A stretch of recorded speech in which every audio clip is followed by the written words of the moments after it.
क्या नाम है तुम्हारा? बुद्धू सिंह मरकाम, भगवान जगी टोला वाले।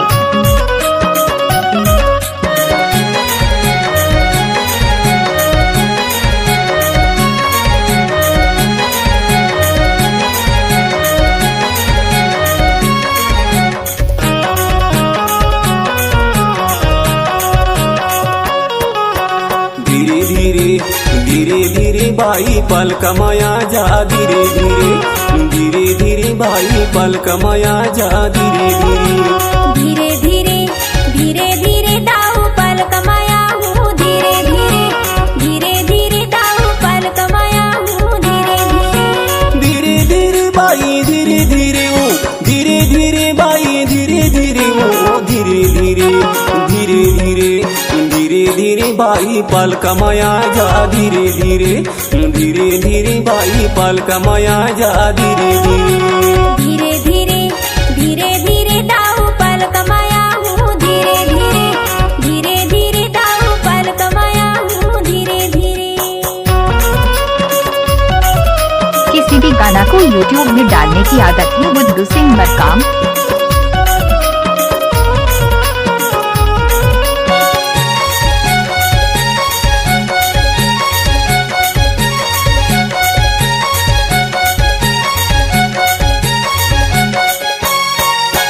कलकी के आमा लगाए हराया, इधे कलकी के आमा लगाए हराया, मामा पुवन के बेटी मंगाए हराया,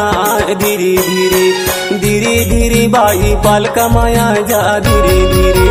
धीरे धीरे भाई पल कमाया जा, धीरे धीरे धीरे धीरे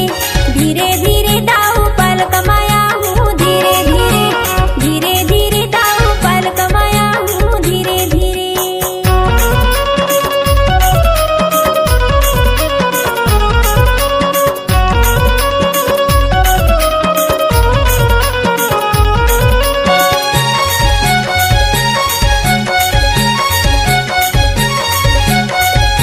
इस गाने को बुद्धू सिंह मरकाम ने किया है। अमाला टोरे अमलपुर में, इधे अमाला टोरे अमलपुर में, राजीनामा जल्दी खाबो जबलपुर में, धीरे धीरे धीरे धीरे दाऊ पल कमाया हूँ, धीरे धीरे धीरे धीरे दाऊ पल कमाया हूँ, धीरे धीरे धीरे धीरे भाई पल कमाया जा, धीरे धीरे धीरे धीरे भाई पल कमाया जा, धीरे धीरे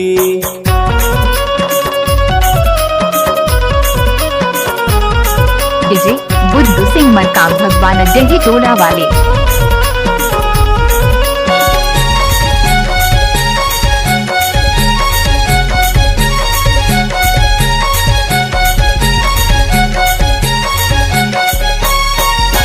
काटा वो काटा जरिया की काटा, इधे काटा वो काटा जरिया की काटा, इधे छाती मालू का हसमोरज बाटा, धीरे धीरे धीरे धीरे भाई पाल कमाया जा, धीरे धीरे धीरे धीरे भाई पाल कमाया जा, धीरे धीरे धीरे धीरे धीरे दाऊ पल कमाया हूँ, धीरे धीरे धीरे धीरे दाऊ पल कमाया हूँ, धीरे धीरे धीरे भाई धीरे धीरे वो, धीरे धीरे भाई धीरे धीरे वो, धीरे धीरे धीरे धीरे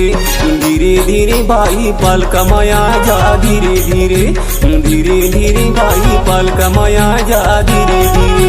धीरे धीरे धीरे धीरे दाऊ पल कमाया हूँ, धीरे धीरे धीरे धीरे दाऊ पल कमाया हूँ, धीरे धीरे धीरे भाई पल कमाया जा, धीरे धीरे धीरे दाऊ पल कमाया हूँ, धीरे धीरे भाई पल कमाया जा, धीरे धीरे धीरे दाऊ पल कमाया हूँ,